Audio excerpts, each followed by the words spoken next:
What is up, y'all? Welcome back to episode 55 of Marlins Franchise. We are in September. I didn't save the entire Atlanta series the way I said. I played the first two games, but then we won the first two, and I was like, okay, I'll stop there. I was actually going to go through that series, get through the two Baltimore games here, and then start it on the 5th, where we have just divisional games left. For no real reason, I just kind of wanted to start playing a little bit before I was ready to start recording. But after we won the first two, the calendar flipped. I said, okay, I'll just start right here. We did win the first two, 10-7 and 3-0, by the way, so that's excellent. Highland Hall hit his 33rd, as did Justin Turner in this first game here. Dustin May got rocked. In fact, he gave up 7 runs, 3 of them unearned. Or excuse me, 3 of them earned, 4 unearned, and we still somehow won because we scored 6 in the 9th, which is very nice. We beat up Wanderson Charles and Dennis Santana. So that was excellent. Then the 3-0 game, pitching bounced back. Manoah was great. Ferguson, Morissette, with Hall hitting his 34th, Cashman hitting his 5th, and Huascar Ynoa was excellent. But again, we got to the bullpen with Sprinkle and Antonio giving up some runs. So let's set the table for this September run because it's going to be awesome. We'll go to the pennant chase thing in just a moment. First things first, we are a game and a half back. We've won 3 in a row, 2 of which have been against Atlanta. That's why they are on an L2, so it's razor close now. We have the top wild card by 8 games. We're feeling really good about a playoff spot. Nothing is guaranteed, though, because the 3 teams that are aiming for the wild card behind us, the 2 that already have it, and then Philly, are all in our division. Washington, Mets, Philly. Our division is insane. The Cubs out in the Central have a 1.5 game lead over the 69-69 Pirates. I kind of want to turn on commish mode and just give the Pirates a playoff spot. Because anytime you land on 69-69, it's like, of course they should probably be granted into the LCS. I think we should do that. I mean, I'll take y'all's feedback on that. But I think even if the Pirates miss, I should go in and kind of rework things and make sure that they get to the LCS regardless of anything else, even if it's over us. Because, I mean, come on, 69-69. I know, 69 jokes are infantile. I'm 11. Padres dominating the West. It's over. It's not technically over, but their magic number is 7 on September 1st, which is wonderful. They've got it in the bag here. Diamondbacks, Dodgers, both under 500. All 4 other teams in the division are, but their closest competitors are 493 and 486 to their 619 winning percentage. So no shot there. In the AL East, the O's actually have an extra win over the Red Sox, but they also have an extra loss. So it's a 591 to 590 win percentage. They are in a veritable tie, though, and that's why. With the Yankees 4.5 back, and even the Jays, they would take a big September, mind you, but 9.5 back, they're not done, and they are definitely in the playoff mix as well. But they're in the division too, is what I'm trying to say. Royals up just a half game on the Tigers. Tigers have lost 5 in a row. Twins have lost 7 in a row. So they both have just kicked open the door for the Royals and said, "Come on in, idiots." They are both still fully in contention. The Twins are 4 back for a wild card, and the Tigers have one of the wild cards. Meanwhile, the White Sox have some fringe contention. They've won 6 in a row, and they're 6 back of a wild card. It would take a big September from them as well. And then in the AL West, this division is absurd. Remember those sub 500 D-backs I told you about with their 493 win percentage? Oh, they'd be leading this division because a 489 win percentage Rangers are the ones who are out front right now at 68 and 71. The Angels at 67 and 72 are a game back. And believe it or not, even at 61 and 78, the Astros, 7 games out, are not cooked. And I guess if I'm going to say that, I would have to say that the Seattle Mariners at 59 and 79, 8.5 back, are technically not cooked, which is crazy. But they are obviously major long shots. So we've got a lot to settle here in September, and we are going to focus in on these games here against our entire division. We've got this last game here against Atlanta, a day off. 2 against Baltimore, inexplicably another day off. It wouldn't be a Marlins video if I didn't complain about the weird scheduling.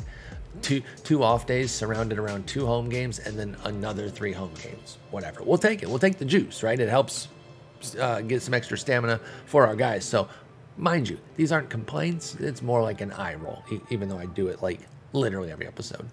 And then from there on out, it is all division. 3 against the Mets at home, 3 in Philly, 3 in New York against the Mets. Back home, Philly, they're waiting for us. A 4-pack against Atlanta, including a Saturday doubleheader. And then we close with 3 at Washington. Every one of those games could be very important. I mentioned the O's, by the way. They're no joke. So our only non-divisional games are 2 games against a very good team, 82 and 57. The O's are coming. In fact, I think they've been on an upswing. Let me check if that's correct. Yeah, they made the playoffs last year. They won the division. They made the playoffs all the way back in 2025, which, you know, in real life, obviously, they're having a wonderful season here in 2022. They finished 78 and 84 in this universe, which actually is not too bad. You know, they're above 500 right now. They're not trying to finish at that record, but I think even if they did, they're 59 and 53 right now. So that would be another 19 wins and what's that, 22 losses if they're at 21. Yeah, so like it wouldn't be great, but it wouldn't be the end of the world. But in the real world with the O's, this is supposed to be opening a window of contention. In our universe, it was probably expected to be doing the same, and it did not. They won 73 and 71 the next 2 years. Then they made the playoffs in 25, then 3 years in 4th place before finally here in 2029 looking like a bit of a force. They have an amazing offense and a bit of a ragtag pitching that's kind of helping them out. They're first almost across the board. They're tied for the 2nd most homers. Walks are 8th, strikeouts 5th, and then even their base running is strong. And a lot of times with these power-heavy offenses, you don't necessarily see great base running too, but they do everything on offense. Their pitching, meanwhile, though, has some work to do. So we will finish off this series against Atlanta and then get the 2 against Baltimore. Do we get the sweep? Dang it, we lose 9-2. That would have been a nice sweep. That would have been really, really difficult, though. I'm not very surprised. It's unfortunate, though. We had Boz ready to go, and he couldn't bring it home against Losandro Santos. Olsen hit his 38th, Albies hit his 27th, Acuna his 26th, and Brady House his 19th. That's 4 studs right there, doing some real damage. They all had 2 ribbies there. They bat 3, 4, 5, and 6 on this team. So the big boys came to play. They put them on the back on their backs and said, "Hey, we're not going to lose this last game here. We got to salvage a game against our division rivals here." So let's take a look at. Oh, I wanted to show you guys. I did bring up 2 guys for expansion. Guys that we've had up, though. Brandon Barriera, he's back up. Let's put him in relief here. And then on the offensive side, I brought up a new guy, Juan Esparza. And I got to be honest, you know, there weren't a lot of great options in the minors, and there were probably some that were better than Esparza. The interesting thing, though, was they're all lefties, and we've already got enough lefties, and that's kind of our big issue here is that in the left-handed lineup, we got all these lefties on the bench, and we're not that good against lefties in general. So I was like, I'll favor somebody who is a little bit better against lefties. Mind you, this is not an amazing profile. 45, 55, 40, 40, 50. That's what we're dealing with, though. There just wasn't a whole lot down there that I could bring up that was a right-handed bat that might give us a little something off the bench against lefties. It's not a game-changing move. It's just September expansion, too, so it doesn't have to be. All right, let's get these 2 against Baltimore after an off day. That's going to set the pitching with Becerra. And then Grayson's healthy as well and ready to go. May, Manoah, Boz. That's the order. So Becerra, Grayson, May, Manoah, Boz. So it's currently in the right. Oh, and I have it on the strict order. What if I do on occasion? Let's move Grayson up here because just that one flip might give him an extra start. You know, depending on how it works, right? Let's see. So if he goes here and then it's 1, 2, 3, 4. There's another one. 1, 2, 3, 4. 3rd start. 1, 2, 3, 4. 5th start. Oh, actually, on the double header. And then 1, 2, 3, 4. He could maybe start that game on short rest if we desperately needed it. So I think, although some of y'all might be saying, well, why favor Grayson there when Becerra's been better? If you look 358 ERA to 265. And it's not necessarily an unfair question on the surface, but Grayson's a lot more dominant, 25% K rate to 18%. And the simple fact is, you know, you start looking at strikeout minus walk ratio, strikeout rates as an ERA indicator, and they are the strongest numbers that you can look at. Just their strikeouts and walks is really going to set you on the right path off the top. So while Becerra's been better this year, I still want, Grayson's the ace, right? I still want him in any key game that I can. So we'll favor him here. We'll get him, we'll use the off day to get him that extra start. I'm going to do strict order just so they don't accidentally, or not accidentally, whatever. But because when it's two guys and you have the highest rested stuff and two guys have 100, there's something that makes the choice, but I don't know what. So I don't know if like Grayson is 99.87% rested, which rounds up to 100, and then Becerra's 99.99999, so he's actually like more of a true 100, and that's what gets him started. But I haven't been able to figure out why, like when you have two guys on 100, who they choose. If you have strict on occasion highest rested or always start highest rested, I don't know what drives that. So let's make our choice here. We want Grayson Rodriguez in that first game against his old team. Give me a dub. 8-7. Might not have been a great pitching effort, but we got the win. He was fine. 6 innings, 4 runs. We'll take that. It's not a quality start from the term definition. 6 innings, 3 runs, but it's not bad either. 8 strikeouts, 1 walk. Ferguson blew it, but we saved it there. Dude, how many games have Ferguson and Morissette pitched together? It's crazy. They have been, I mean, there are 2 stoppers, so it's not surprising. I'm not complaining or anything like that. It's just wild how often they both pitch in a game, and I love it. They're our lefty-righty dynamic combo. We want them getting in games, but it is funny how often I see those two no matter what. And seemingly, you know, not every single day, not literally every day, but 3 out of every 4 games it feels like.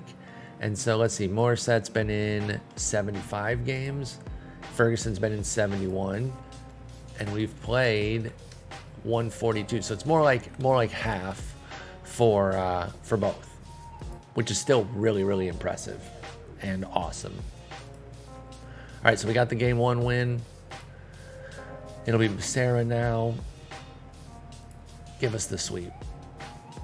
Yes, 8-3. That's huge. J-Rod hit his 15th. Highland Hall is on 35 now. Is that Trevor Rogers? Oh, Trev Dog is out here in Baltimore. Whoops, I clicked pitching. I clicked hitting there for a second.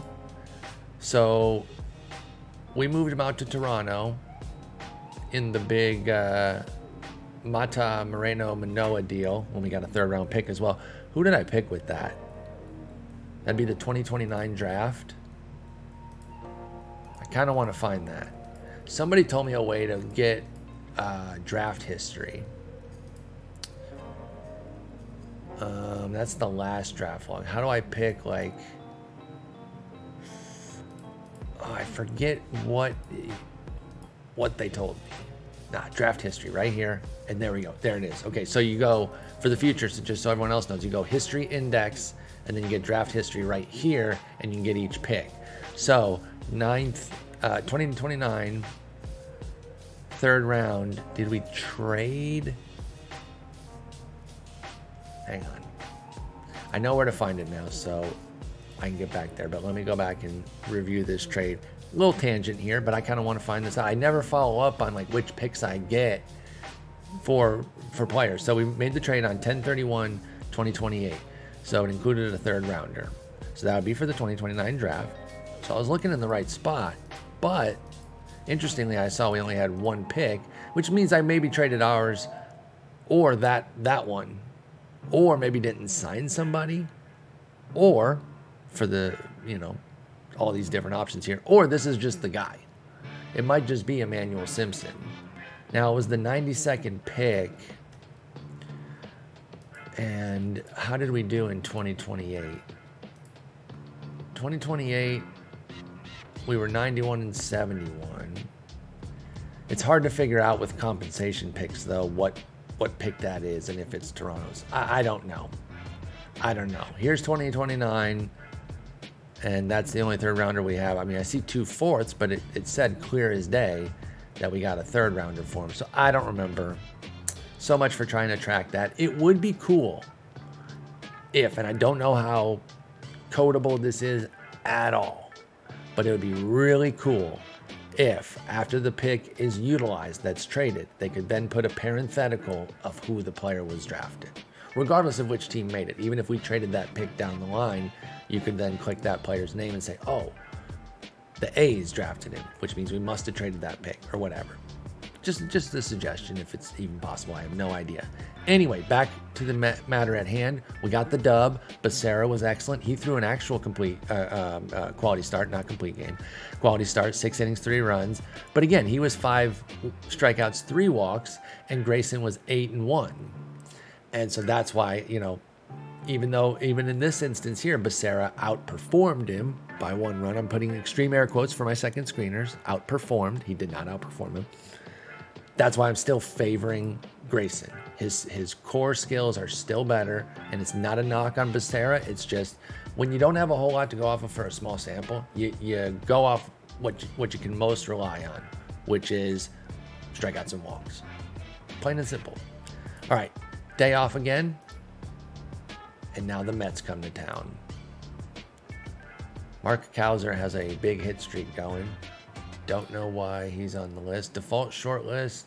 He was drafted in 2028, so I don't know. I mean, that I just put him on. I didn't make actual draft lists, so there's so many guys on the default short list from any given year of the draft, and I'm just like, I need to clean those up at some point. All right, so they're gonna go May Manoah Boz here. Now again, we've got May, Manoah Boz, all 3 are ready to go. So again, I probably want to look at favoring the most skilled of the bunch. And it's only 74 innings for May, and a lot of it's in relief too. So I should be careful not to just go off of his strikeout to walk. Because you see here, it's 27% in 48 relief innings and 4% so far as a starter. Only 25 innings, but if I just use that, because relieving is so much easier than starting, I might be misled. So I'm actually going to favor Manoah here and Boz. So we're going to go and put May down here at the as the least of the group. Actually, you know what? Let's map it out a little bit. This is actually better. Because just putting him at the bottom there is not necessarily the right move. I'm not going to write this all down. I'm going to do it on an Excel real quick. If only, could we get a list of our schedule? Whoops, I clicked on the same thing there. I want like a rundown list. It's not as useful in this form as far as like trying to map out the starters. We'll try it anyway. So let me open it in browser. And we'll just kind of map out there. It's starting on the 6th, 6, 7, 8, and then we go all the way up until the 11th. Now the off days do complicate things because guys will be available that you know, we're not necessarily perfectly planning for, and simple fact is someone can get hurt and muck up everything. So I don't think I want to plan out all the way till the end, but let's kind of map it out right here just for the near term. So if we go Manoah, Boz, May, and these are the 3 v New York, and then we go to Philly for 3.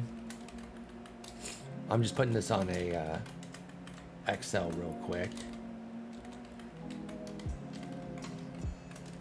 So I'm not going to worry about getting to the last Atlanta series right now because we've got 2 more off days to that point. Let's just map out these 4 series, 2 against the Mets and Phillies. So we go Manoah, Boz, May, G-Rod, Becerra. And then put the same 5 in there again.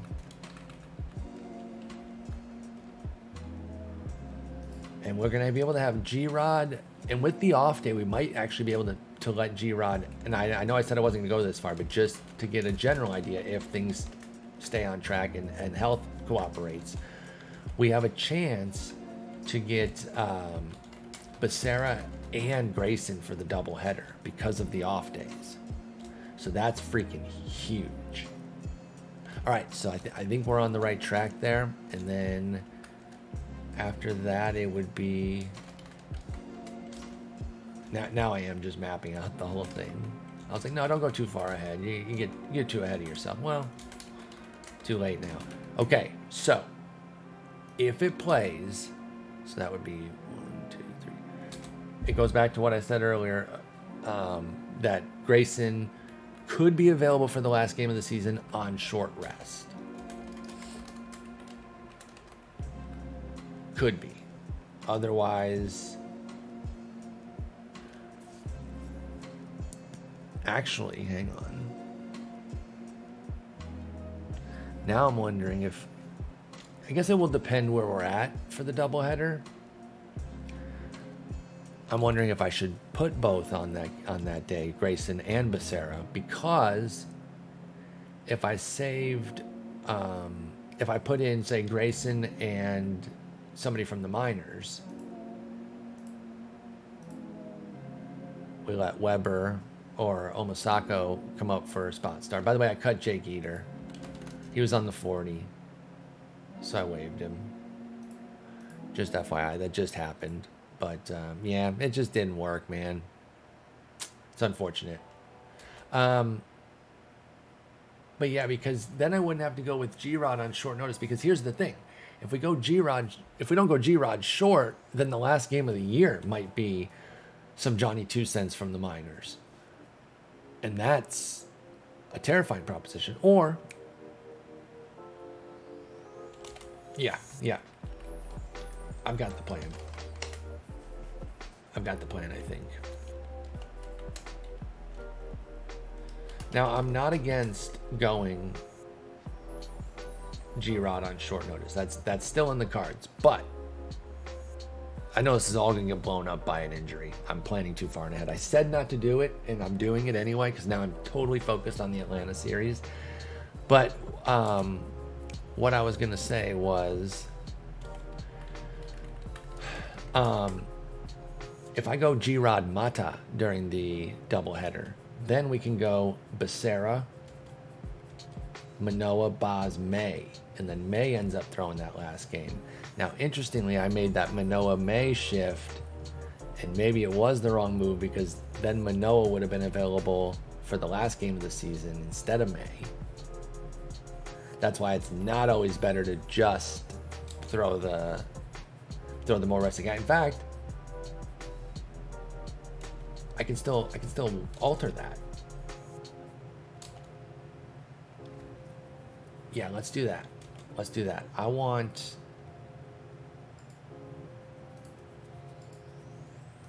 if we go Manoah, May, Boz,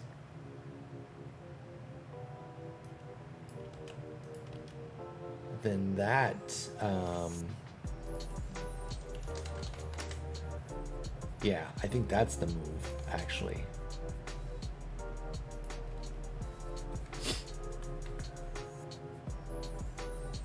Because then Boz can close out everything. Right? Let's get these games started here.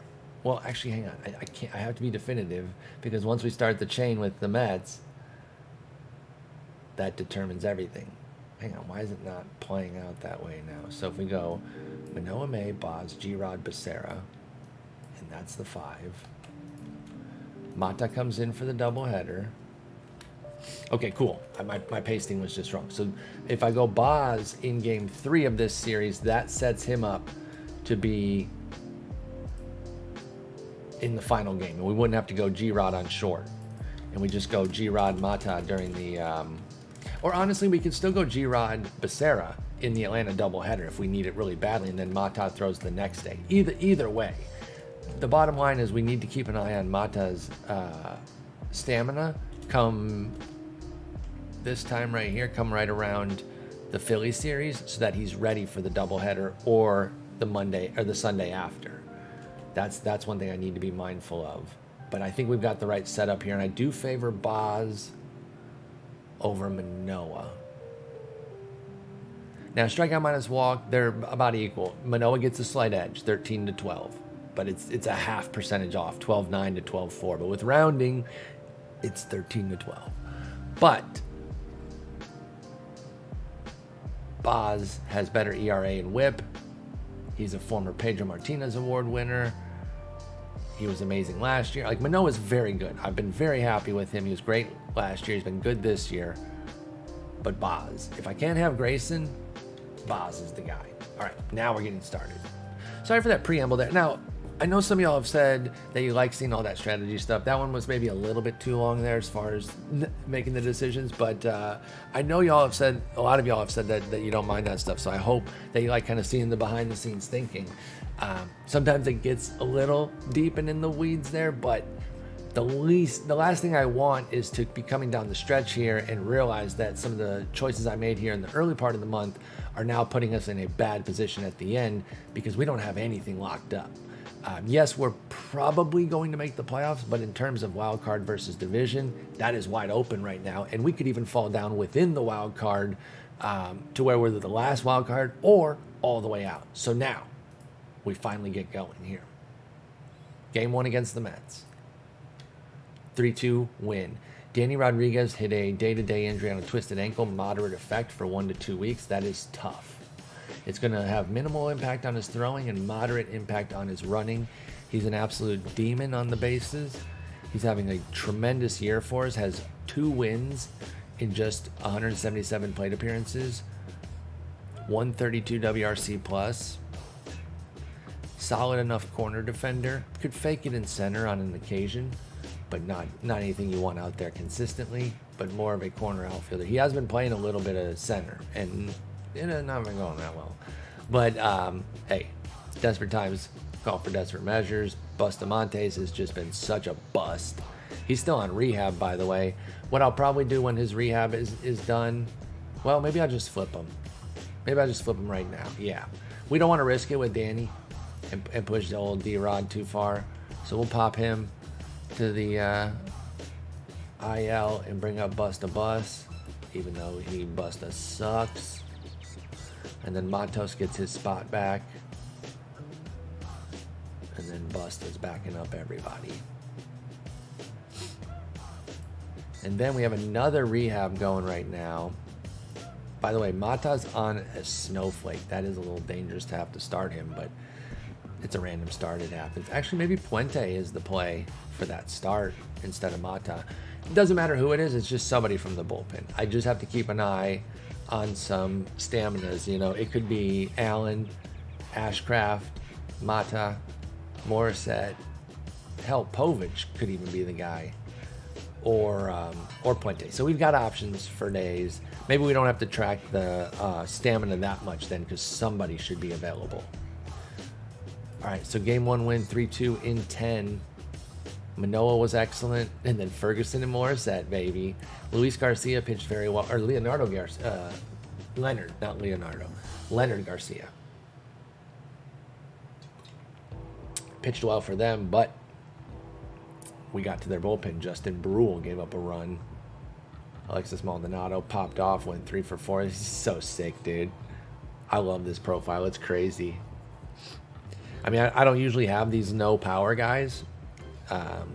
Well, they're not usually this good on the other stuff, I should say. I have no power guys, but I got the Kevin Newman types. I'm lousy with Kevin Newman types. This is the extreme of that profile with, you know, brilliant contact avoid Ks, also an eye, crazy speed. Interestingly, his defense is fine, but imagine if it was also premium. All right, game 2.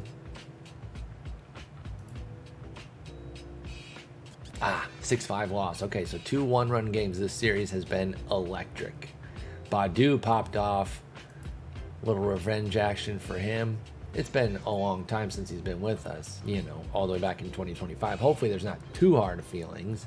My man's been a tour in the league since then. We traded him to the White Sox. Then he gets to Cleveland, and then he's been with the Mets now for 3 years. He's been pretty good, though. I'm just glad he's doing well. I'm a big Badu fan in real life.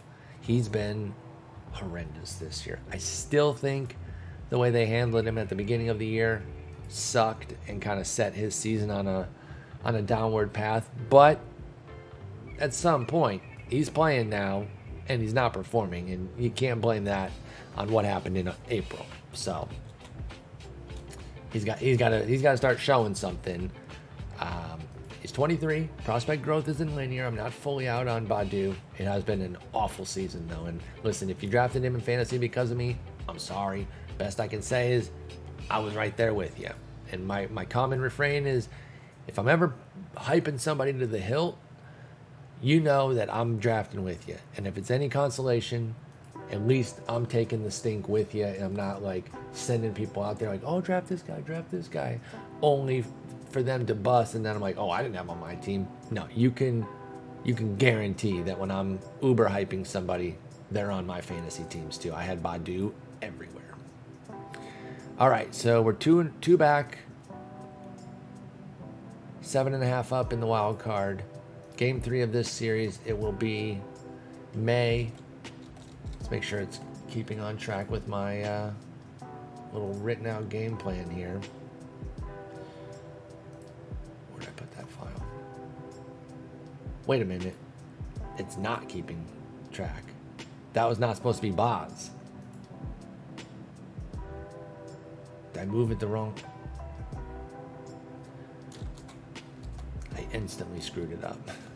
With the off days, we can get it back on track. It was supposed to be the other way there. Son of a gun. Actually, wait. Though this creates an opportunity.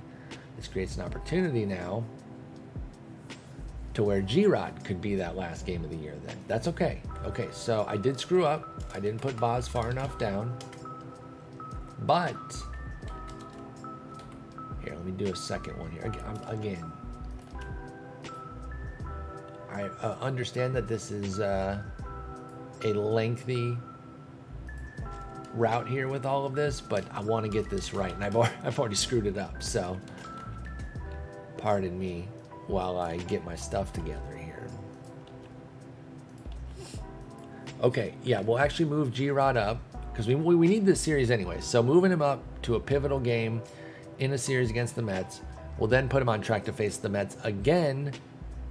The Atlanta game Friday before the doubleheader, and then the final game of the season. Because he'll go here, and then 1, 2, 3, 4, Grayson. 1, 2, 3, 4, Grayson. 1, 2, 3, 4, Grayson. All right, that actually worked then. I mean, I did that on purpose. No, I'm kidding. I didn't. I did botch it out. It was going to be Boz, because I was kind of dead set on having Grayson on the doubleheader, maybe going with Becerra. But this works better because now he's available for that last game of the year if we desperately need it for any sort of positioning. Let's see what he does here against the Mets. Big win. Let's go. Jake Eater made it through the DFA, so he can stick around. Cool. All right. Wait, they did.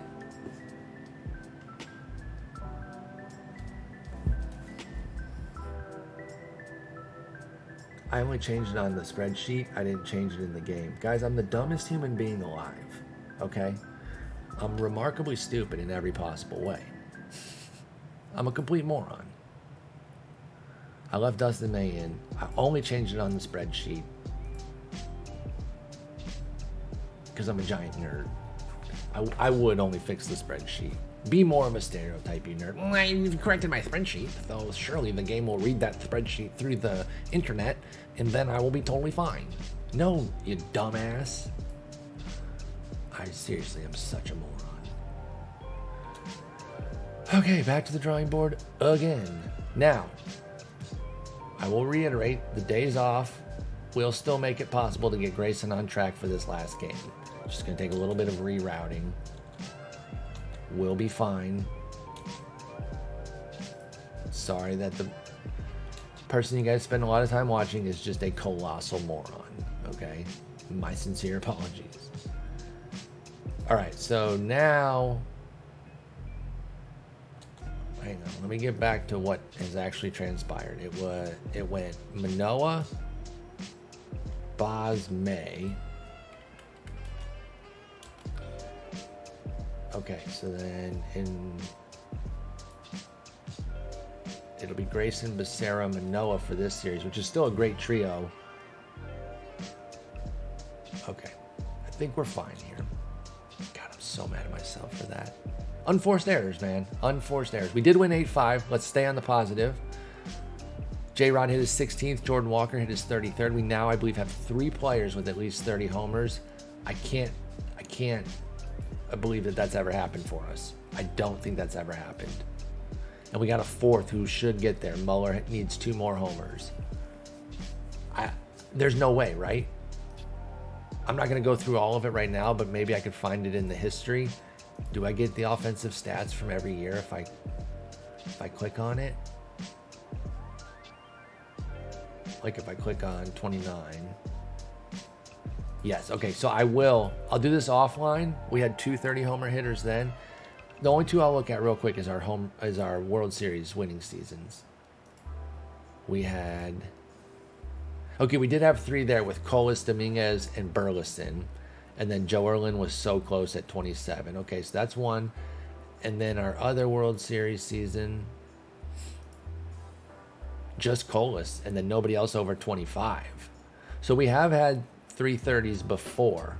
What about the year we had Torque?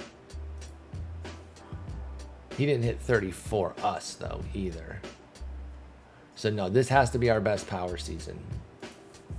T-Money is out. We don't know for how long. Okay. And then we'll put... You know what? Tucker is not that good against lefties, but we'll give him the shot right now. We'll see if he can figure something out. Or not figure something out. We don't know what he is against lefties. He has 9 plate appearances, but he does have much worse ratings. He'll probably have a bit of a fall off against them. But I'd rather just play the young guy against the lefty, and maybe he can develop a little bit by getting some of that PT. That's part of the problem in real life is, you know, the big example I always think about is Jesse Winker. It was almost a self-fulfilling prophecy after a while where if you never play somebody against lefties because you don't think he can hit lefties, then when you rarely give him the chances, he's not really going to be able to hit lefties. And so it's a push-pull thing. It's difficult to figure out the exact volume there because do you want them going out there and, you know, batting .062 and just getting their clocks clean, striking out, you know, every second at bat? No. But the only way to get better against lefties is to face them. And part of the problem, the reason that lefty-lefty is so difficult and the most difficult matchup in baseball is because lefties grow up facing so few lefties because of the talent, you know, the dearth of lefty throwers. So that's the issue. But anyway, we'll let him get in there, him being Justin Tucker. Now we're off to Philly for 3. We've closed the gap to 1 against the Braves. Philly's 10 back. They're 77 and 69. They would be winning the Central and the AL West, and they'd be a half game up in the AL Central. So they're in the wrong spot here. There's 3 other divisions they would be winning right now, and they're dead last in our division. And they're a half game out of the wild card behind the Mets. The Nats have won 7 straight. They're hard charging for that number 1 spot. They're only 3 back of us now. So here we go. We need this series against Philly. Game 1 will be Grayson finally pitching. I didn't mess it up for once. And we win. T-Money's out with a partially torn labrum, 6 to 7 weeks. That's tough. But if I'm being honest, hardly the end of the world. He wasn't exactly having a wonderful season with just an 86 WRC plus in 268 plate appearances. He's fallen into a bit of a, you know, part-time role. I'm actually just going to get another pitcher for this. With the doubleheader coming up, I'll bring up Daniel Palencia, and we'll just ride with an extra pitcher. Right now, it's September expansion anyway, so we're not putting ourselves behind the 8 ball. We still have 13 hitters. We're just going to go 13-15 for a little bit. So now we've got 17-3 win. This was wonderful. Muller. I knew it. I felt it in my gut. When I saw 3 for 6 with 2 runs, 7 ribbies, I was like, he got to 30 this game. And he did. He hit 2 homers. Matos had an insane game himself. He goes 5 for 6 with 4 runs scored, 6 ribbies. J-Rod hit his 17th. Let's go, baby. What a game. Oh, Jonathan Turner. So, I'm an old head, as you all know. And I cut my teeth on the ESPN Fantasy Focus podcast with Matthew Berry and Nate Ravitz. And they always had so many great catchphrases that still exist. And one of my favorites is the fantasy GOAT. Now, GOAT has obviously gone the other way since they created that phrase with GOAT, all capitalized, greatest of all time. In this instance, it was a negative, and they would play like a GOAT sound, like you were the GOAT. That's normally, again, but until it got flipped into greatest of all time, GOAT was a negative. You don't want to be the GOAT. You were the reason they lost, that type of deal. So they would do fantasy GOAT. If a team scored over 10 runs, your general excitement flares up when you're about to open that box score thinking, hey, I got players on that team and they scored over 10 runs. I got something. If you do nothing, you were the fantasy GOAT. And Jonathan Turner, on a 17-run night, to go 0 for 6, that is premium fantasy GOAT. That is the GOAT of GOAT. That is the GOAT of fantasy GOATs, I should say. That's like the greatest of all time. 17 runs, and you go 0 for 6. You can't get a run. In fact, to not get it, all you really had to do is get like a hit and a run, or even just like a ribby. And then you can say you at least got something. It wasn't the big payoff that you wanted, but to go 0 for 6, you literally gave us nothing. You couldn't even get on base on a fielder's choice and score a run. That's devastating. Fantasy folks with Jonathan Turner were so excited when they saw 17 runs. Like, oh, he probably went yard twice, dude. Or he did quite literally nothing. Ouch. Grayson went the distance, by the way. Let's go. Lou Helmig from Germany is an awesome pitcher, by the way. He's got wonderful ratings. He's having kind of a mediocre career for his ratings. Part of that might be the home park, though, too. Tough place to pitch, and he's a home run guy, so that would explain it. But he got blasted by us. Dinelson Lamet was smoked. Dobnek got hit up, and even Taylor Rogers gave up a run, too. So we blasted him there. That is fantastic. It'll be Becerra now. And so, hang on, let me check this off. I'm checking them off as they go on the spreadsheet here, just to make sure I'm keeping track. So then we're going to get to the off day. And that might help us finagle things a little bit more with Becerra. Let's get to game 2. 6-5 win. Let's go. We got the series. That's massive. Turner took the day off. He was too embarrassed after yesterday. He's like, give me the day off. And then Highland Hall goes 0 for 5 today. Now, that's not a fantasy GOAT. When it's only 6 runs, all bets are off. You're not owed anything. By the way, just from glossing these box scores, I feel like, and I'm going to check it out right now, it feels like J-Rod's on fire right now. When did he get back from his injury? He returned, it doesn't say the return date, but we can find it here. He returned on 8/10, so we can look at his August and September to see how well he's been. So August, not so much, but September, my judgments are correct. He has a 149 WRC plus with 4 homers and 2 steals. Now, it is kind of those 4 homers carrying the weight, because he does have a sub 300 OBP and a 250 average, but nobody's upset with the production that he's putting up right now. All right, let's get this sweep. That would be tremendous. And we have Manoah going. How much did Becerra pitch? 6 innings, 4 runs, right? Yep, cool. All right, boom, sweep. 7-1, 7-1 sweep. 5 ribbies for Tucker. He hit his 6th. Turner hit his 36th, as did Highland Hall. I love that they're just going they're going at each other in a playful manner, Hall and Turner battling each other for the home run crown on the team. I don't know, not for the league. I don't know where they stand, to be honest. Not really that close. Alonso and Mr. Ringworm have 47 apiece, 39 for Matt Olson. They're having great seasons, just not quite, team leading type deal. I mean, not league leading type deal. Yeah, they're both battling. What kind of cool thing could we say that our guys have when they hit a home run? You know, like the jackets and all the chains and all that. I wonder what kind of cool thing we could pretend our guys have. And they've just been going back and forth. Hall and Turner, and Walker's still in it too.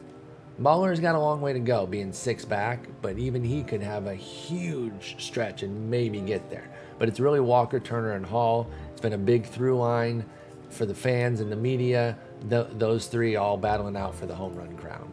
So we'll see who gets there. The Ribby crown is Hall with a 98-91 edge over Turner. That one's, pretty sealed. 7 more Ribbies than somebody is going to be tough. Batting average crown, Matos is at 299 for the team.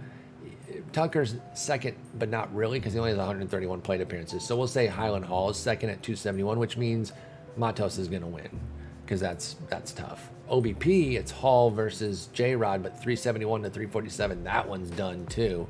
Slugging, 530. And then again, you have to jump over Tucker because he doesn't have enough plate appearances to 490. So Muller, Hall's got that one over Muller. It looks like Hall has a pretty good handle on team MVP, but that home run crown is still in doubt.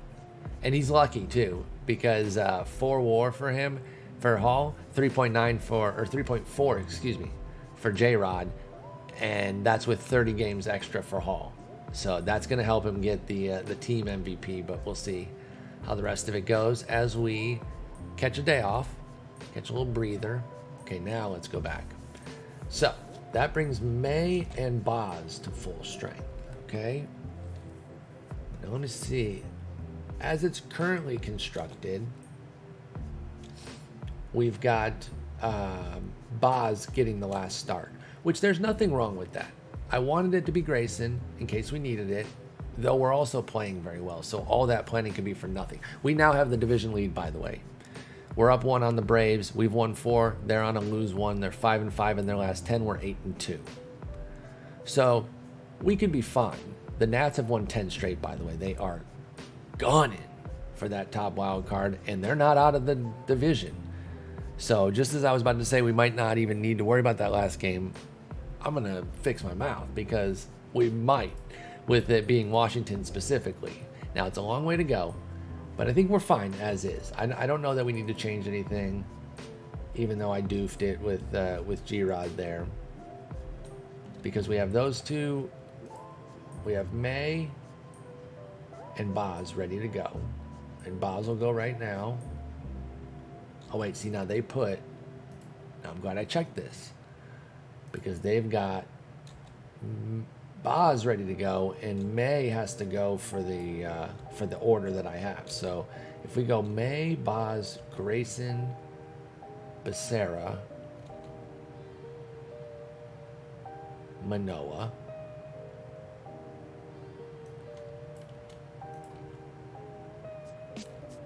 yeah, that checks. So okay. Actually, it's going to work out too that the 19th, this day off, will allow us to set it up for Grayson to be the last pitcher. So I can do that. I'll basically have the option between Boz and Grayson, and that's chill. Okay, let's get to New York and face them. Let's see what they're up to lately. They are 80-70. They're 5-5. They have a wild card, but Philly's only 2 games back of them. The Pirates only 6 back, and the Cards 7, along with the Diamondbacks and the Dodgers. Geez, but it's getting dicey for those teams. Philly's got to be feeling a little bit better, but they can't let up. I hope they do let up when they face us on the 16th, 17th, and 18th, but in their other games, they can't let up. First game at the Mets, we lose 4-2. Okay. All right. That's all right. Dustin May was fine, but Caleb Ferguson got hit for a couple runs, and that was the difference.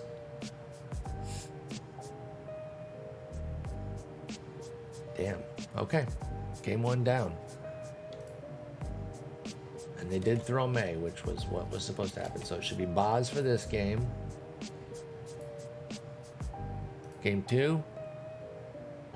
Come on. Fuck. Fat Al and Mata's out for 2 months. I don't know why I pronounce his name weird. I think I say Mata. I say it kind of like aggressively weird on that second T. Don't ask me why. I'm weird. I really don't know why I'm saying like that. Mata. He's done though. Okay, so that sucks.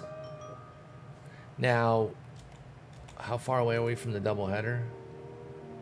We're still a little bit away, but we should still plan who's going to get that start.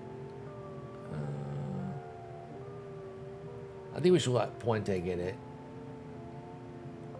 So he's tired right now. Or no, he's not. He pitched 2 days ago. He's not tired right now. So after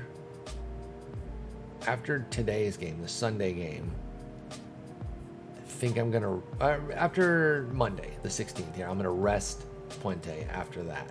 So he can pitch one of the next 2 days, and then he has to rest and be ready for the doubleheader. Okay, we'll do that. All right, so now this one,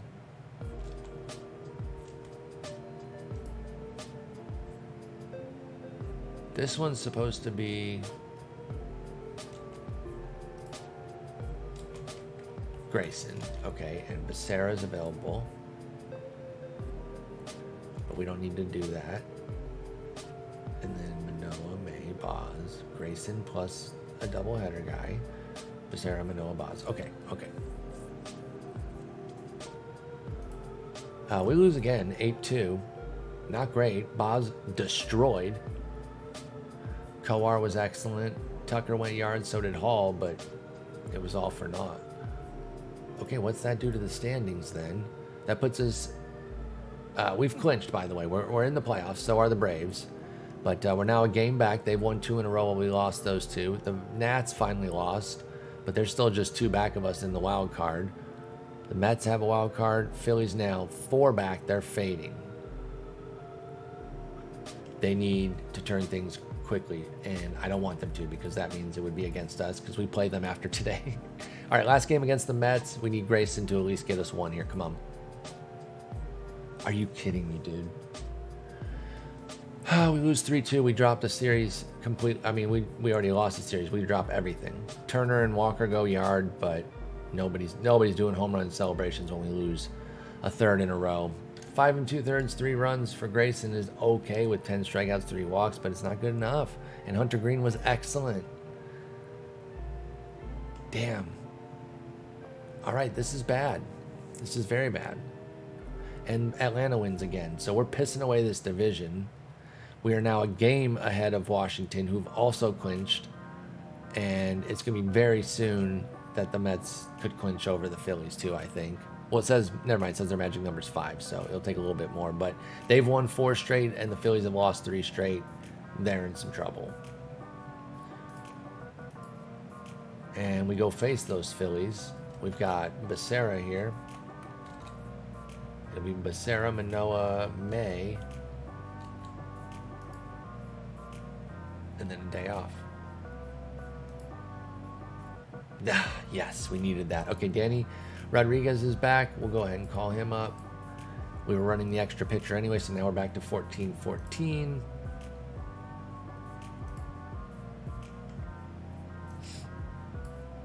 And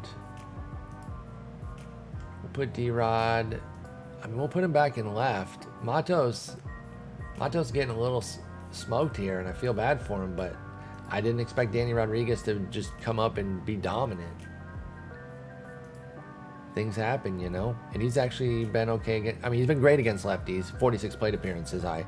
Quick to point that out. He has a high BABIP, sustaining him against lefties, but it's good enough right now. The production's what matters at this very moment, so we will take it.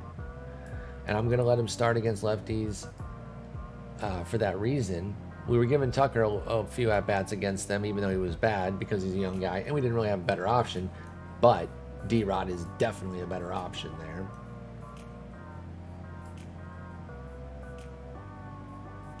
Okay, and then pitching, I said that, wow, so I said that after this game we should sit Puente so he's ready for the doubleheader. I'm gonna stand by that because we are in September. We have an extra arm. We should be fine. But I wish he'd have pitched one of those 2 days because now I just feel like I'm giving away. Well, just 2 games. Three games. But that's okay because I want him to be there for that start. So we'll bench him for 4 days. Or actually, you know what? I can just put him in the rotation now as a 6th. And we'll put him in after G-Rod. Because, yeah, it's... this was Becerra, right? Yep, Becerra. And then we got Manoa May off day. Boz for Friday. And then Grayson Puente on the doubleheader day. This email, Brian Mata's injury. Brian Mata. Water. Okay, we continue. Game 2 against Philly. We're burying these fools. 2-0. That's a big win. Turner goes yard for his 40th. Is he the first one to hit 40 on the team this season? He is. He's taken over on Hall. He's got a 2-homer lead. Walker's back at 34, so he's probably out of the race for the team lead this year. It's still between Hall and Turner, but Turner said, "What's up?" I can take him off the top prospect list. He's definitely graduated, but I kind of like having him capitalized right now because this is our first giant hit for a hitter prospect.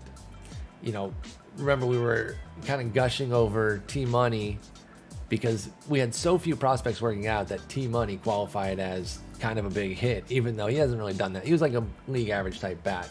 And then he was trumped by Vasos, who was a legit hit. Like, this is a 19th rounder who is an all-star caliber player now.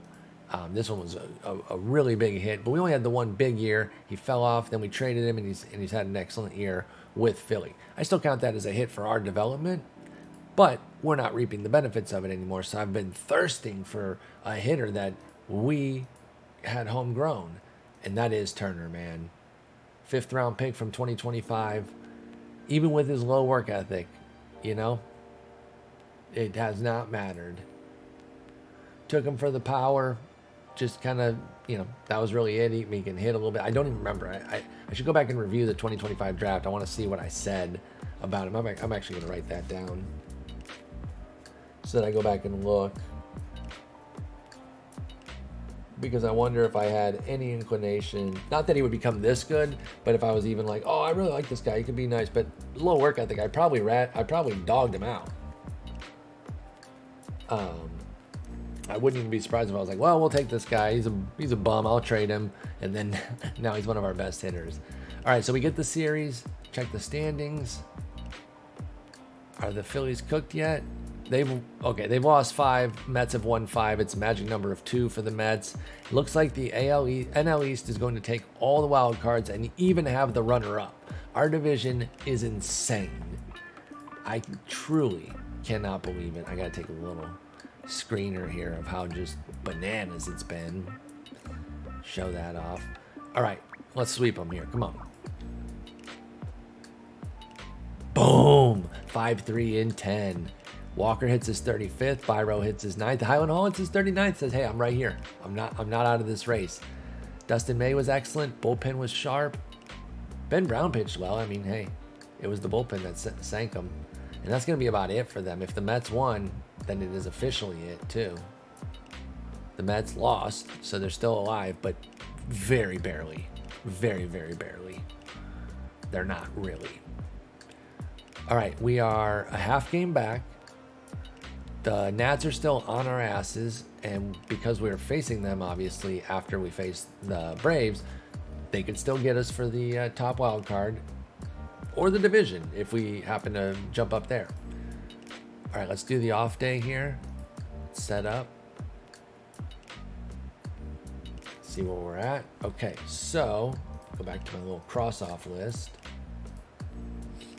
This one was Manoa. and May. So it's Friday. It's Friday. We got Boz, and then Grayson Puente, and then Becerra. Okay. Boz, Grayson Puente, Becerra, and then Manoah, May, Boz. I think we're set. I think we got it how we want it. Team's playing well. We have a 40 home run hitter, homegrown. I'm so giddy on that. But hey, now it's up to the sim. We got to see what's what. We got a good shot at getting the division here. They played their game and they lost. We are now in a deadlock tie. You know we got to get into some of these games here. I can't just sim these. I know we're at an hour right now. I don't think you guys will mind. If we go a little longer, I'm not going to sim the whole thing. It's going to be like quick sim up to about the 6th or 7th and then slow it down from there. But we got to look a little bit at some of these games, right? I'd be remiss. We'll manage the first game. And let's see here. We've got some big advantages here. Interestingly enough, I'm gassing up Jonathan Turner. He's one of the guys we don't have an advantage with. Rodriguez versus Gallo. I understand because of rating, but hey, I would call that a draw with the way D-Rod's playing. And then Matos versus Acuna. I'm not even going to partially argue that one. All right, I am going to let the computer control here because we're kind of just watching. Actually, no. I'm going to set all except for pitching strategy because we are going to be quick simming. I don't want to get caught with any mistakes of our pitchers getting too tired because I didn't warm anybody up. So here we go. Game 1, Friday night. Shane Baz against I forget who. I never saw who was pitching for them. So Shane Baz against somebody. And we are in Miami. Virtual tie for the NL East. Here we go. First half inning. They score nothing. It's Ortiz. It's Robinson Ortiz. High stuff lefty with bad movement as a fly ball pitcher and decent control. He's had a great year. 3.55 ERA, 117 whip. Looks like a breakout season for him. He was very good in 2026 as well, and then kind of became like a swingman, fifth, sixth starter type. And then this year, a legit starter, great season. Hopefully we bust him up though. We get nothing in the first. They get one in the second. We answer back. Nothing in the third for them or us. Oh, 3 in the fourth. Shit. Let's look at the game log real quick. Wait, what? Why did it say top of the 9th? Wait, what?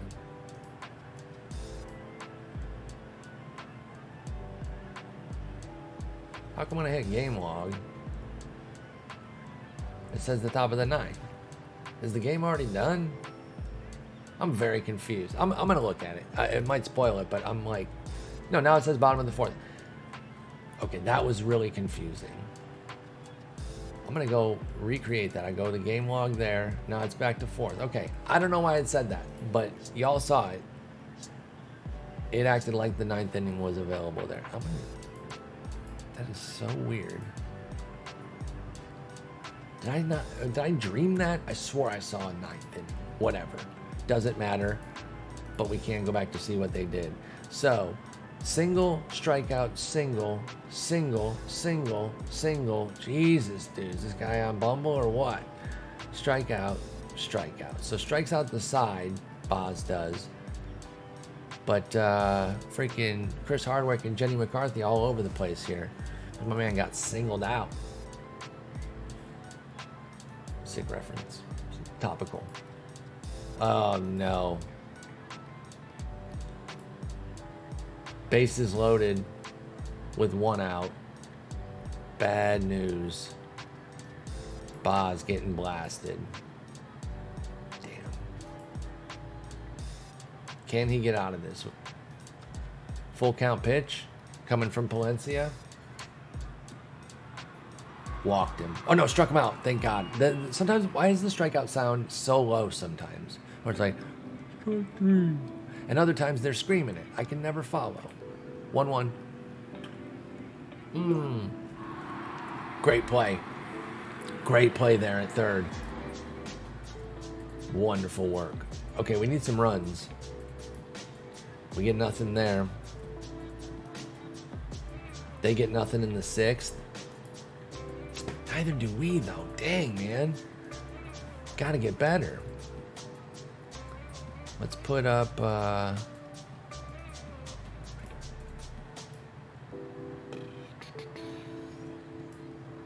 Let's try to not use too much of the pen with the doubleheader tomorrow, too. Nothing for them in the 7th. All right, we got runners on the corners with 2 outs. Colmenares, oh my God, I need you for a big hit so badly. Oh, I do not want to rely on Colmenares for a hit. I'm not sure I trust anybody off the bench, though. Our bench is pretty weak. So I guess the thing of it is, I mean, he's got an 86 against righties. It's not good, but it is better than what Acosta has. And Esparza's a rookie who hasn't done anything. Busta, we know how bad he is. Maybe for Tucker. Actually, yeah. This is a good spot for Tucker. And then we'll have to bring in Acosta for the defense. So we'll take a little bit of defensive hit the rest of the game, but it gives us an opportunity to maybe do something here. I think it's the right move.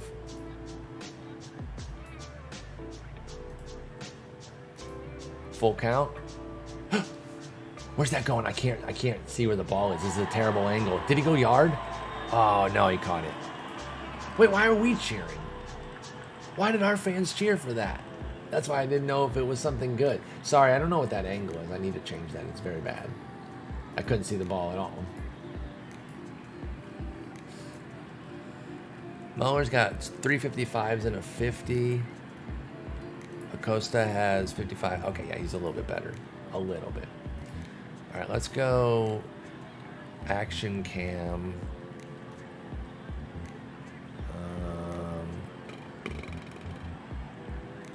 What's the home plate action cam? I do not know. Let's see. 2-2. Struck him out. That didn't help me. I need to see some action. Full count. Oh yeah, that works. That's fine. Okay, so did they unwarm up our guys? I hate when they do that. Let's bring in Matt Allen here. Oh, that was actually really risky letting Palencia get those 2 batters. He's cooked in terms of Stammy. All right, Matt Allen in. Finish off this inning.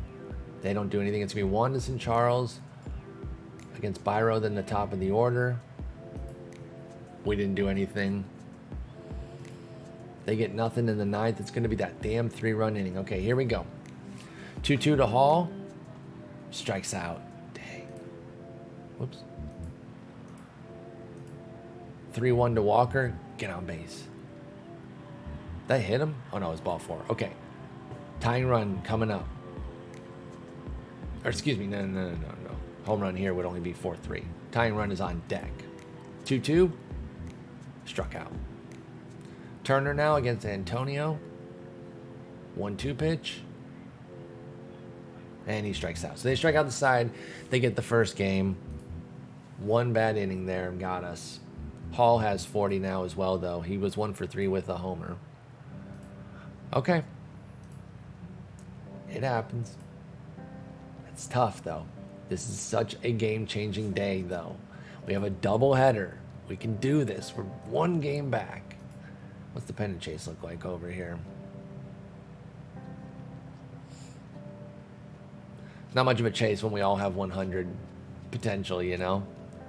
That's so crazy. Is the AL East doing the same? Oh, they are. Oh, that's crazy. That's crazy. I kind of hope the Jays do it just so I can show that both Easts did that. I'm going to take a screener right now just to show that, and then we'll show it again at the end of the year. That's crazy. Okay, I'm not gonna play out either of these. I'm gonna do the double sim at once. I'm nervous as hell, but hey, there's not much we can do. We're going to the playoffs regardless. I'd love the division. Do I have 1 or 2 divisions? We have just the one, and then 5 seconds in our last 6 years. So I really want this division. I really do. Come on, Grayson and Puente. You guys got this. Come on, dudes. Let's make sure they're both ready to go. 100 for Grayson, 100 for Puente. Actually, it doesn't really matter. I was going to say I could put Becerra in there, but does it really matter? No. Let's just put Puente for the game 2 of the doubleheader. That makes more sense. Give me some green. Double red. Are you kidding me? That's going to do it. That's going to do it for the division, I bet. 4-2. Grayson, just a mediocre baseline quality start. Tit scratch. Chris Bubich freaking got us. I'm so bummed, man. Our top 3 guys, Muller and the 2 Rodriguez, they go 0 for 9 combined with 2 walks and 2 punches. That's bad. And then 9-4 second game. Puente, it wasn't great. 5 and a third, 3 runs. It's not bad though. Again, it's the old keep him in the game that I talk about all the time. The bullpen really choked it. Povich and Ferguson and Barriera, really, all 3 lefties just shit the bed. Damn it. All right. Well, no crying over spilled milk. We lost it. We got to get it back. I'm bummed though. I'm definitely bummed. That's a tough duo to lose. What's it do to set up? Okay, so now their magic number's 2. They're in a great spot. They've won 3. We lost 3. We're 2 games ahead of the Nats. We need to stay focused on that too. I'm not freaking giving up the top wildcard spot.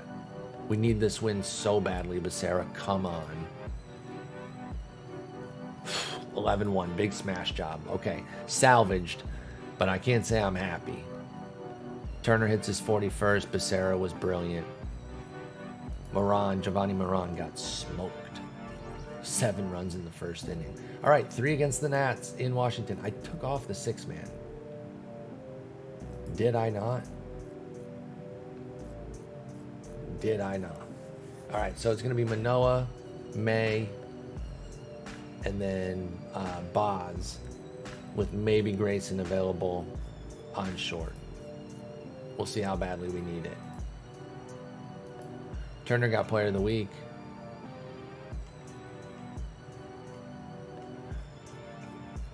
Turner got player in the week in a week that we went 3-4 though, so I'm not as keen on it. Nothing against him. Or I guess 4-3. Sorry, I was counting this Mets game here. So not that that's how players of the week are doled out. I'm just saying for my own excitement about it, it's tamped down a little bit by the fact that we barely played over 500. I'm so mad that we choked to Atlanta, dude. They're so our biggest rival by far. It's not even close. Not even close. All right, here we go. Game 1 at Washington. Who they throwing, by the way? Washington's got Caleb Killian, who's decent. They could go Blanco, though. They could go Blanco, who is ready and on a hot streak. We're getting Blanco in one of these games either way, and then probably Landon Sims. So we're getting 2 of their 3 best for sure with Blanco, Sims, and then Killian's their worst by strikeout to walk rate and by ERA, actually. He's the only one over 4. So we get their worst and then their 2 best. Meanwhile, we're throwing our second best. Well, no. I think Grayson, Becerra are the 1-2. Manoah has a better ERA. Again, I'm going off skills. So skills-wise, it's Grayson, May, Manoah, Boz, Becerra. So Becerra wouldn't actually be one of our top 2 despite the 2.72 ERA. Who cares? Why am I belaboring this? Game 1 at Washington. Big win, 9-7-10. Let's go. Let's freaking go, baby. Manoah, strong. Morissette did give up 3, but they were unearned. Defense, what are you doing out there? Turner kicking the ball over the joint. Tucker with an error. Byro with an error. Muller hit his 32nd. Acosta hit his 5th. Caleb Killian was okay. It was really the bullpen that choked it, though. This Robertson guy, Nick Robertson, he's actually their good reliever. I remember him from the Nats review. 65. He's got great stuff and everything. He's been wonderful for them this year. Just hit the wrong time for one of his worst outings ever. A third of an inning, 4 runs on 5 hits and a walk. Oof, as the children would say. A large oof, in fact. All right, Dustin, please, baby, hook it up. Give me some green. 14-3, we got absolutely decimated. That took too long there. I don't know when the last save was. I just can't risk it there. We got to hit the save button, even coming off that devastating loss. All right, so 1-1. Let's see the damage here. Let's see who dumpstered us offensively. Cronenworth goes 3 for 3 with 3 runs, 4 ribbies, 2 homers, his 8th and 9th of the year. Luis Garcia hit his 21st. Everyone popped off except for Rortvit. So, you know. Now, let's see. Would Rortvit even be rostered in fantasy this year? Probably in 2 catcher leagues, 12 homers, 3 steals, and a 237 average. Yeah, that would be rostered in 2 catcher leagues. However, you don't go too hard on fantasy goats when they're like defense first catchers. So he would probably avoid too much derision. Everybody else did do something. Like even Armando Cruz here. He did not have a great game. 1 for 3 with a ribby. But that's enough to keep you from a fantasy goat when your team scores 14 runs. You gotta bring something to the table. So Rortvit's 0 for 3. That's your fantasy goat. But again, I bet fans would be a little bit more lenient on poor Rortvit. All right, standing setup. Oh, the Braves are out here losing everything. They've lost 3 in a row. We're a game back. Oh my God, if we had won that game, we'd be in this mix even harder. Okay. So we are good on the top wild card, but we are still in the division. Holy hell. Now,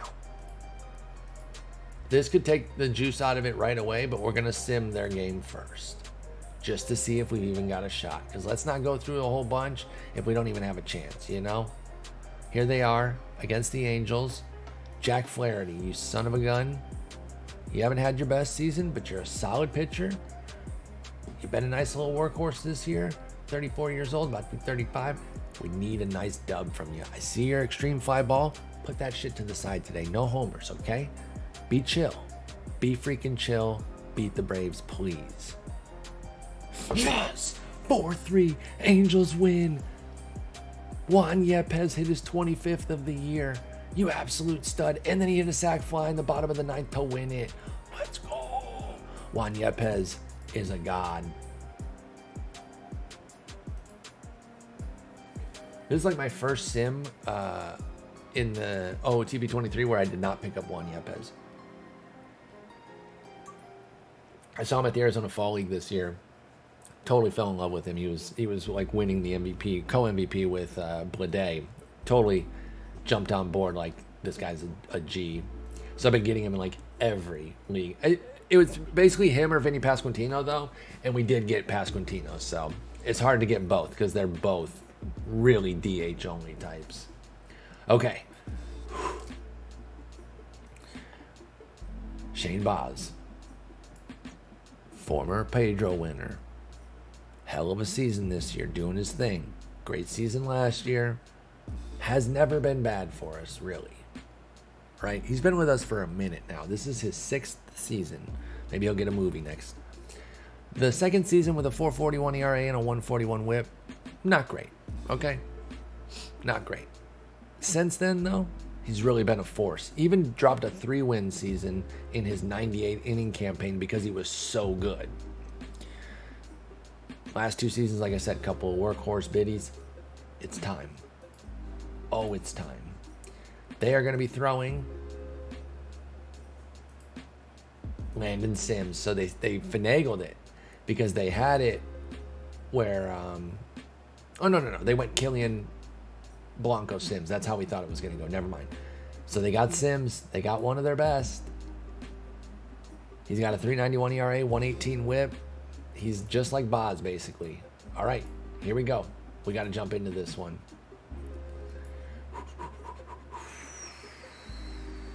They got plenty of advantages. 1, 2, 3, 4. 4 and a tie. So it's 5-4-1 as far as the breakdown goes there.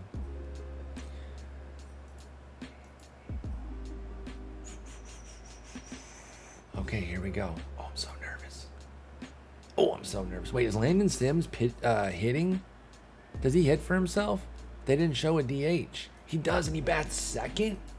What the crap? He's a terrible hitter. What are they doing? Yo, they're dumb as hell. Okay, free out in the 2-hole. He's going to go 4 for 4 this game, obviously.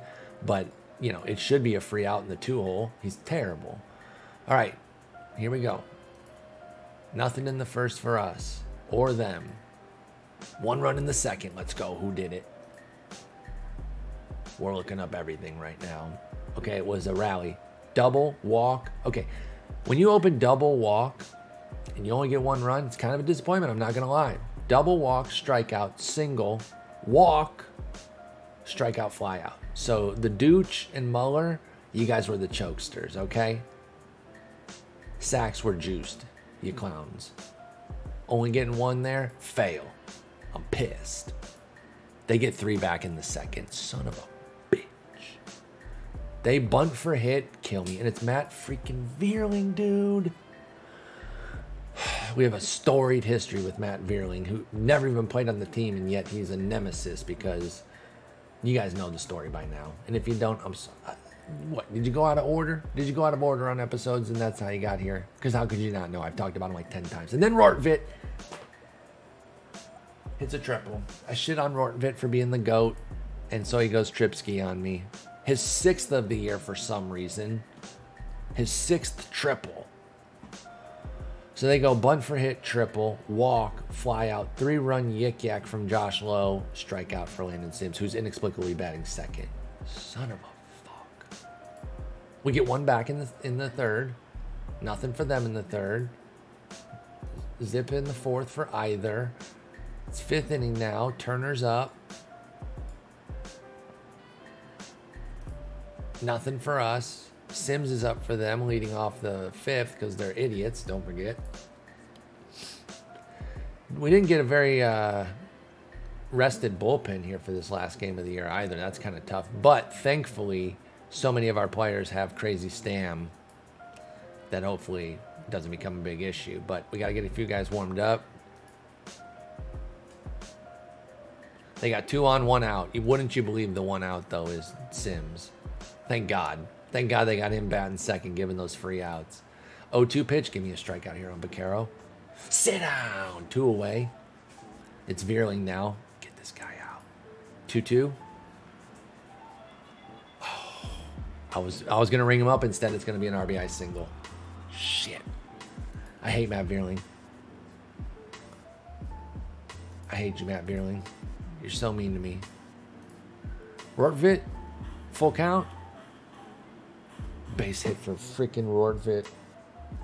I wasn't even roasting him when I call him Fantasy GOAT. That's just the rule that it's Fantasy GOAT. I can't believe we're choking this away, y'all. I cannot believe it. I brought in a righty to face a lefty, too. I'm off my game, man. I'm just a moron. We got the out, at least.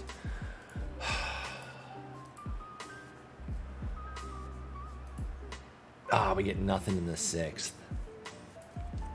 Neither do they. Leclerc's in now. Nothing in the 7th. I'm doing until runners in scoring position, too. I'm trying to set up some action here, and we're getting nothing. Pitcher's exhausted. That's great.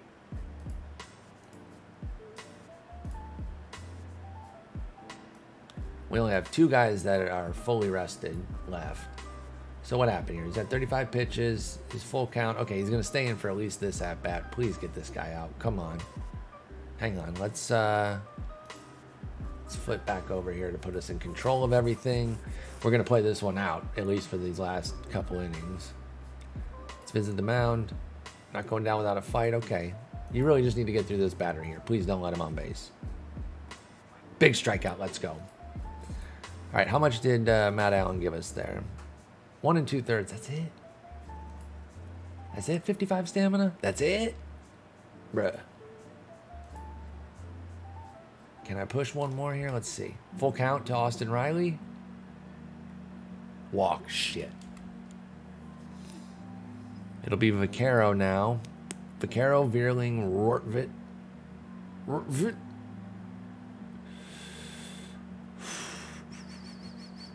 Vaquero, switch hitter. Terrible against both sides. I'm going to push it. 3-1. Don't walk him again. Or give up a 2-run homer. That's even better. All right, I pushed it. I mean, I got what I deserved. We're going to lose this game. It's a big choke. And I'm a clown.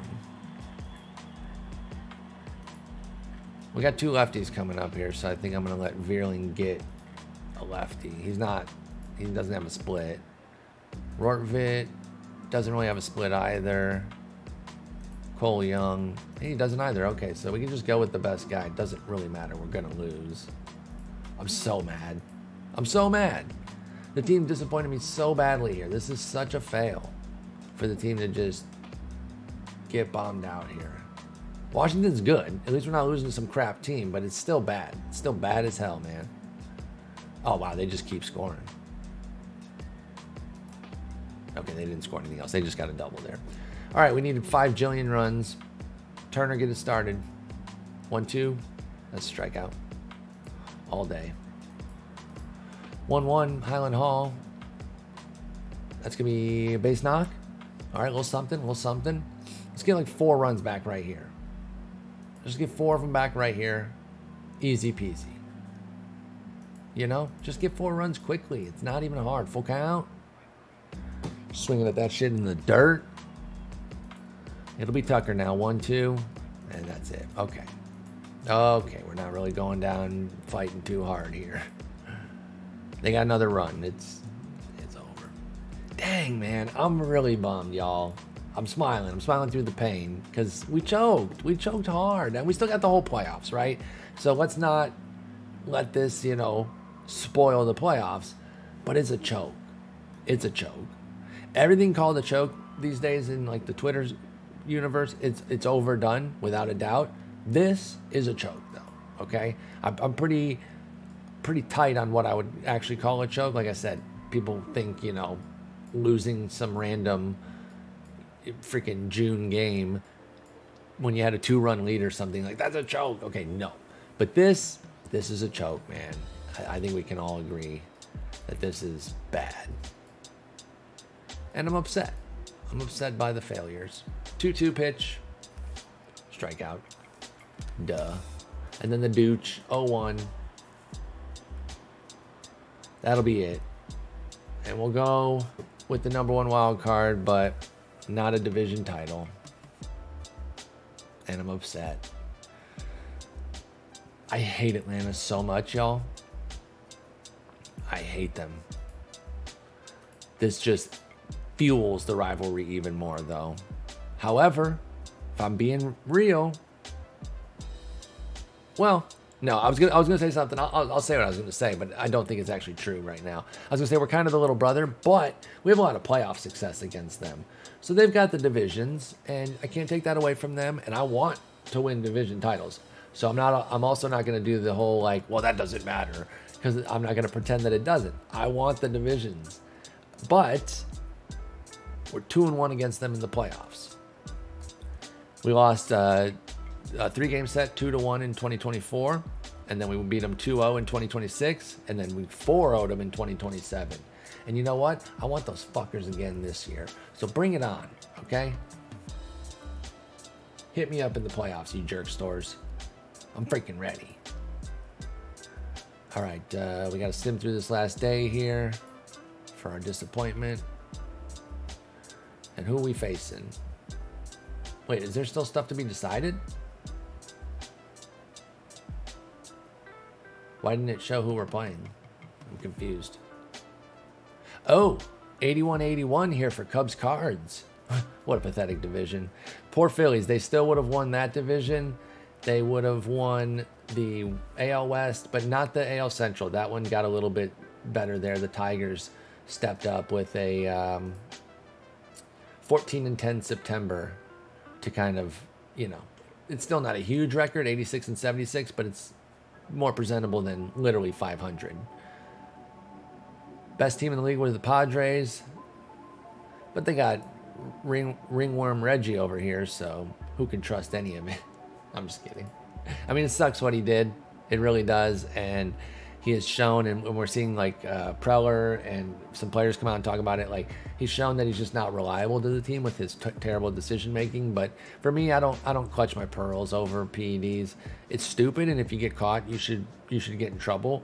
But like, when he comes back, I'll still enjoy watching him if he does amazing things on the field. You know, PEDs do not take you from a scrub to a superstar. They help. There's a reason people take them. I'm not saying that, but the moral panic over them is way too much. Why did I have Acosta playing every other game for Muller there? How long was that on board? That's embarrassing. Oh, you know what that's from? Jesus, how many games did he miss? Yo, my management, this last little period here, rusty. Crusty even, let's say. Doesn't look like he's actually missed many games, though.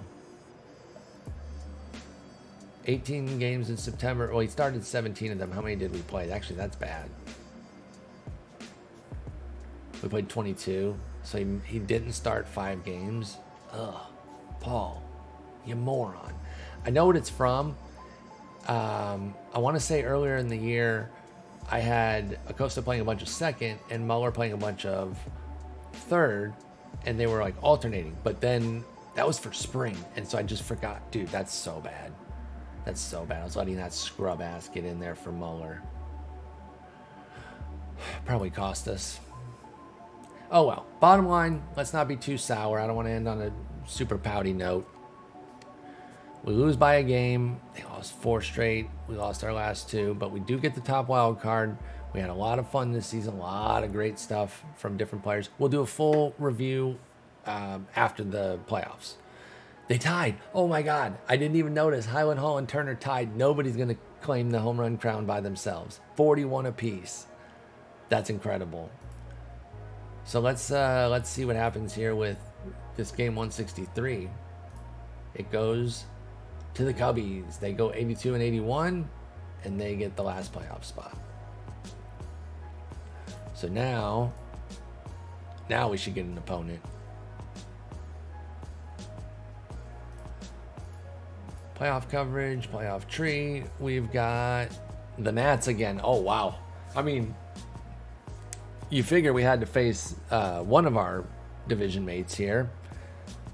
And so it's going to be the Nats, and then Mets, Cubs with the Braves and Padres waiting. We do reseed after the first round. So Padres are the 1. Braves are the 2. Cubs are the 3, I think, because they won the division. I think it goes the 3 division winners. And then we would be the 4, Nats 5, Mets 6. So it's 4, 5, 3, 6. And if we win, we're the 4. And if the Cubs win, or no, if the Mets win, Mets would play the Padres, we would play the Braves. If the Cubs win, we would play the Padres, and they would play the Cubs would play the Braves. So either way, we're getting a rival in the division series if we beat the Nats. We haven't done shit, so I don't want to get too far ahead of myself. I'm just saying, in that second round, it would be against a rival. All right, so I'll do the playoff roster. I'll get everything situated for the next episode. And we've got playoffs. Whoops. we've got playoffs coming, and I'm very excited about it, even though the circumstances are not my favorite. For the rotation, I think we will take May out of it. I think that's definitely the first move. I know he's got a better strikeout minus walk rate than those other 3 guys, but don't forget, y'all, that's due to his relieving. He had a 27% mark in the bullpen, 7% mark as a starter. He's the easy guy coming out. So we will set it up. We'll get everything situated. Actually, we might only need a 3-man for the first set, right? So we'll figure it all out. I'll have it all situated offline. Come back, we'll do that first series, and then we'll kind of take it from there, depending on how it goes as far as do we do, you know, wild card, and if we win, do the DS in that episode, or do we do each series individually? Kind of depends. But thank you all so much for watching. This one was a little bit of another long one, but I like kind of doing the big September deep dive there. We had so much going on, so much fun. A couple blunders by me, though. I got to pay more attention because I'm pretty embarrassed by a couple of those little mistakes there that could have cost us. Like, I don't want to overrate it, but that Muller thing, him not playing 5 games, that could have been the difference in any game that we lost, that if he had been in there, we could have gotten the dub. That's bad. That's a big fail by me. So anyway, I'll be tighter on it. Don't worry. Thank y'all so much for watching. Peace.